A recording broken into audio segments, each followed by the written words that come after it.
Welcome to Inspiring Women with Laurie McGraw. I am your host, Laurie McGraw. I have spent the past 30 years in leadership, and over the years, I've come to learn one thing. Women need women, and not just any women, but inspiring women. Tune in every week to hear from women at the pinnacle of their careers and from others who are just starting out. Episodes can be found at inspiringwomen.show or subscribe on your favorite podcast app. Thanks for listening, and I hope you will be inspired.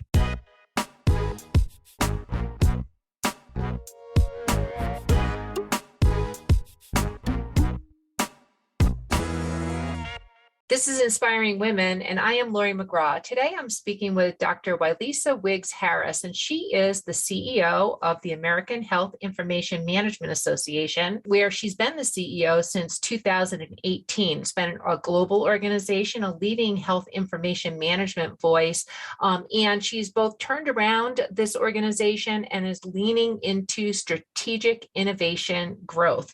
Prior to AHIMA, Wylecia was the CEO of several other organizations, so she's no stranger to being the top leader at an organization. She has her PhD in organizational development from Capella University, and she is a well-decorated leader, being recognized as the most powerful woman in healthcare IT, as a top diversity leader by Modern Healthcare. And Wylecia, thank you for being on Inspiring Women.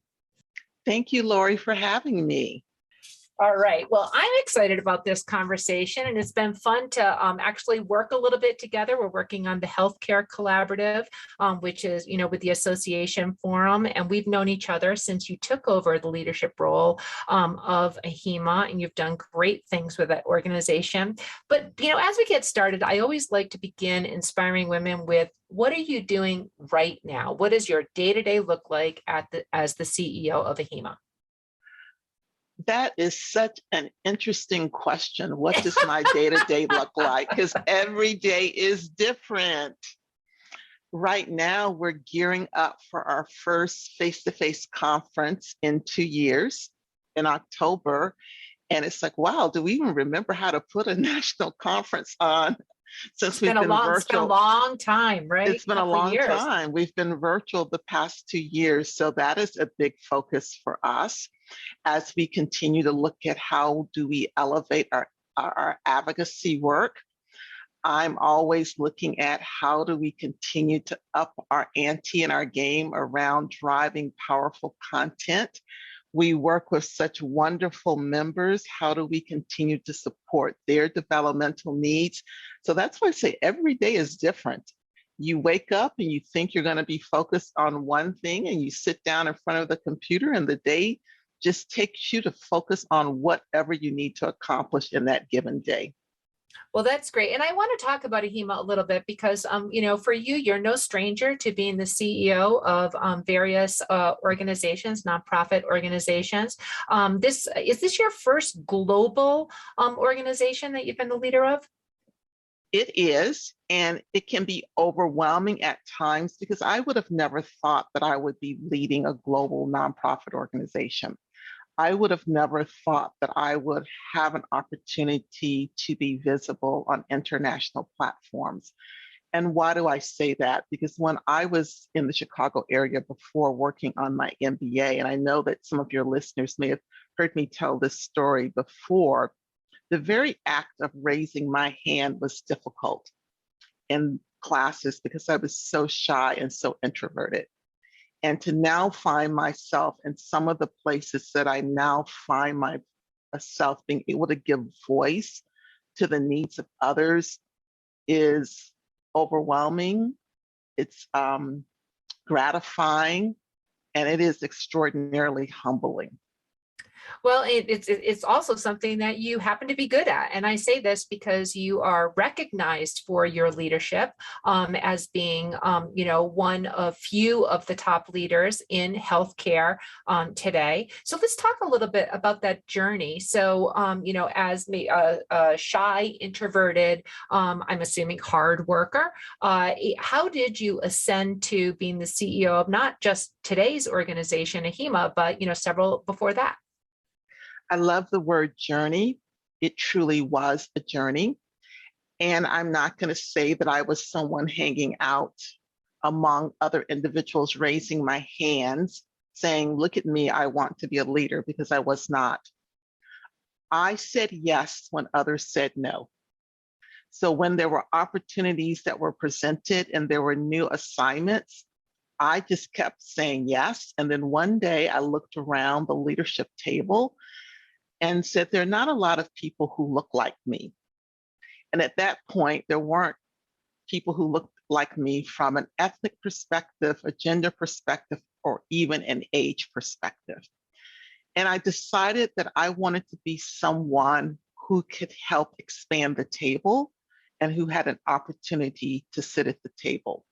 And I'm very fortunate that I had wonderful mentors who saw the potential I had even before I saw my own potential, and who helped open the doors for me. And I took some jagged pathways to sit in this seat today. I took many lateral moves to enhance my skills and to enhance my confidence. But once I set my sight on being a nonprofit leader, I just kept navigating to this seat. So let's talk about some of those things. So I mean, the path to leadership for anyone is varied. The path to leadership for women is harder, and the path to being a leader as a Black woman, the bar is much harder. So shy and introverted are not the types of skills or characteristics that are often associated with leadership. When you decided you wanted to expand the table, what were some of the things that you said yes to that others might have said no? I had a wonderful mentor who knew that I wanted to be a nonprofit leader, and he encouraged me to go into training. And I was like, what the heck? How is going into training and organizational development going to eventually help me become a CEO? One of the best things that someone could have recommended, because it allowed me to find my voice and to find that I could be effective and get over that introversion and that shyness and not allow it to stand in the way of the things that I want to accomplish. It takes all kinds to sit in a leadership role. There are those who are charismatic and more extroverted, and then those are those quiet leaders. And part of what we have to do is to learn how to lean into who we are and to really accentuate the positives and not let the things that could hold us back. And I think that's really even more important for those of us who are women leaders and for those of us who are leaders of color. We have to clearly understand our value and what our strengths are, and we learn to navigate towards those strengths, again, to accentuate those positives and make sure that we are addressing those things that could hold us back. And I did a lot of different things. I've worked with executive coaches, and I'm a firm believer in leveraging executive coaches to help you grow. I learned the things that I'm really, really extraordinarily good at. For example, I'm a strong storyteller. And therefore, I learned how to take storytelling and incorporate it into my leadership style. I am naturally an empathetic leader, and I was an empathetic leader before it became popular to be an empathetic leader. So again, understanding who you are, the strengths that you bring to the table, and never lose sight of where you want to go and what you want to accomplish is how I got here, despite the hurdles of getting here. Well, empathetic leadership, you are right. It is a popular thing to be talking about now, and women happen to be quite excellent at it. And it's also viewed as one of the top skills that are needed to be a leader in this next, whatever the new normal means, as we evolve from the current pandemic that we're still in. Can you talk a little bit about being a quiet leader? And because often women talk about confidence as one of those hurdles to being a leader and gaining confidence, or whether it's imposter syndrome or however you want to describe it. But I like just the term quiet leader. How do you correlate that with confidence, either having it or leading in a different way? So Laurie, I've had my share of challenges with imposter syndrome. and believing that I was not good enough, that I didn't have the right skill sets or enough of the right skill sets. It's one of the reasons I kept doing lateral moves so I can get more skill sets. At some point, you have to understand and recognize you're good enough and that you truly have invested the time and the energy to develop the skills that are necessary for you to lead. And as we climb the leadership ladder, the skills that we need at the top are not the same skills that we need as we're climbing that ladder. And so one of the things I did was really, again, get great clarity on what are the skills I am going to need when I sit at the top of an organization. And I looked around at the leadership role models in my life. I, again, was fortunate to have a number of wonderful leadership role models. And I looked at what are the things that they do that I want to emulate when I have a chance to do so. I also looked at some of the negative role models in my life. What are the things that they're doing that I don't think are helpful? They're actually not helping us move forward. And I determined that those were not the things that I wanted to do. So I had two sets of mindsets. Here are the things that I want to make sure that I emulate and do and incorporate into my leadership style. And here are the things I want to make sure I never do and incorporate into my leadership style. And I don't even know that I could clearly articulate how I began to gain that confidence. Some of it is that was blessed to have so many people who poured into me and poured into my life, and who helped me understand that failure is a stepping stone to success. You're not always going to get it right, but learn from whatever set of circumstances you find yourself in. And as that confidence gained, because the competence was always there, that commitment to hard work, that commitment to studying longer than other people and making sure that you know your stuff better than anyone else in the room. That was a given. But believing that you could sit at the table with others who had a different background and a different set of experiences, and not undervaluing the experiences that you brought to the table, represented growth for me. Well, I think it's so interesting to hear you just talk about, how your mindset and thoughtfulness that went into shaping your leadership journey. So you wanted to be a leader, and then you thought about both the role models and skills and characteristics they had that you wanted to emulate. But I just find it interesting. You're also talking about the ones that you didn't want to emulate, and that became a thoughtful exercise and purposeful one for you as well. Well, that's terrific. Maybe, as a great storyteller, one of your superpowers, can you give us one of the stories of just, something that happened along the way, perhaps as on this jagged path to leadership, one of the obstacles that you overcame, just to give a little bit more, maybe personalization to some of the experiences you've encountered?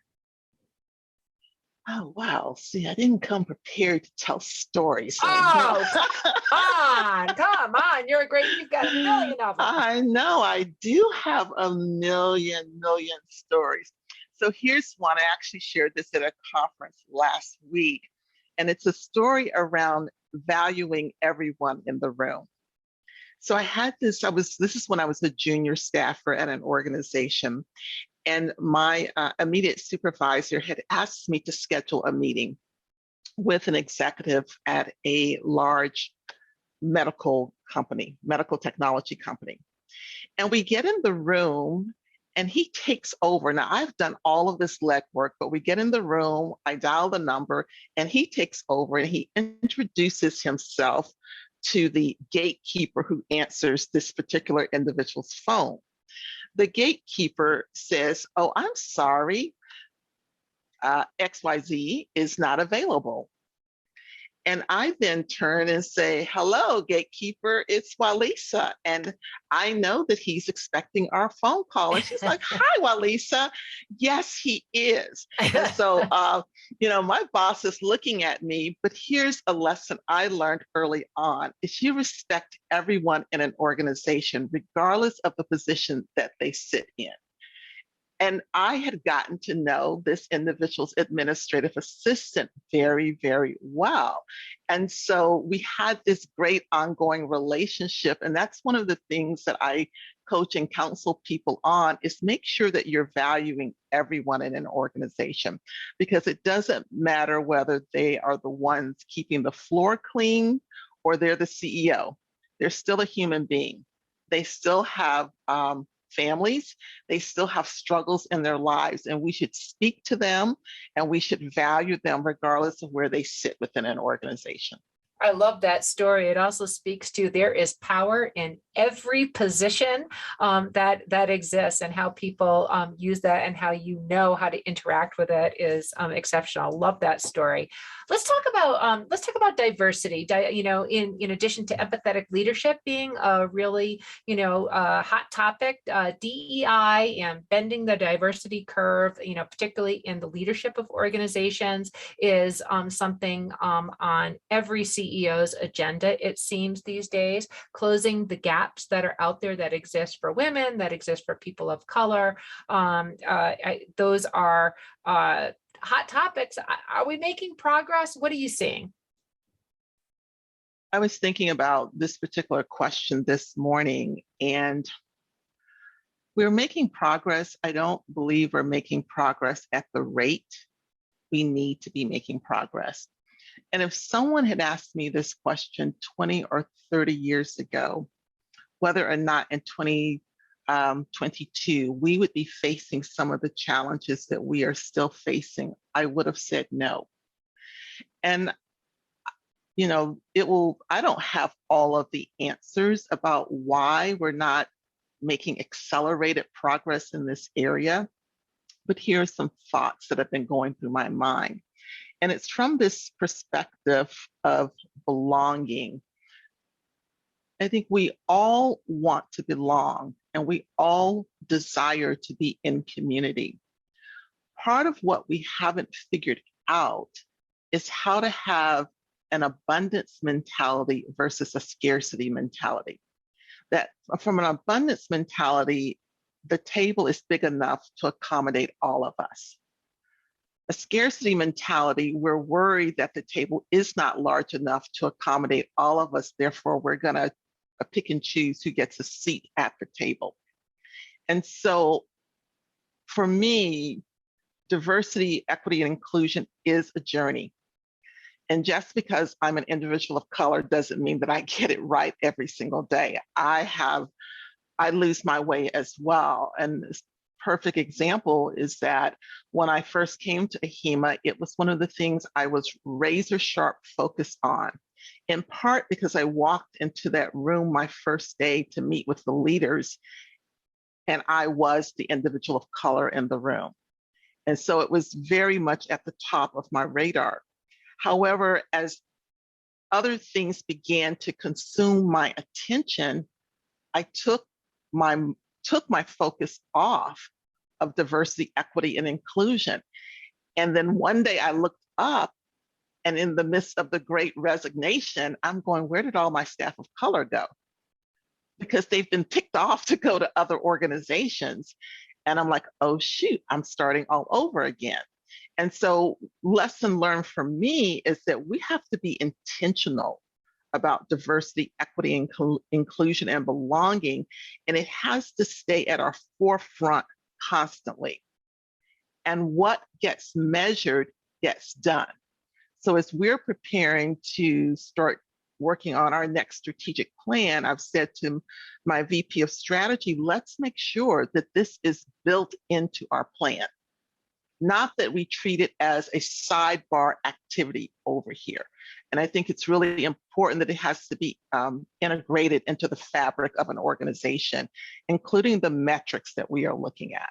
Do you think other CEOs are doing the same in terms of the peers that you have across other organizations? I have been reading a lot of late about beyond just all of the energy that has been around DEI, that the work that is required, it is falling largely to women. It is falling largely to people of color, and people are exhausted. So there's not as much across the board buy-in at organizations to sustain what is the level of commitment that's required. And I completely agree with you that measurement matters. But what are you seeing with your peer CEOs across other organizations in terms of that level of commitment?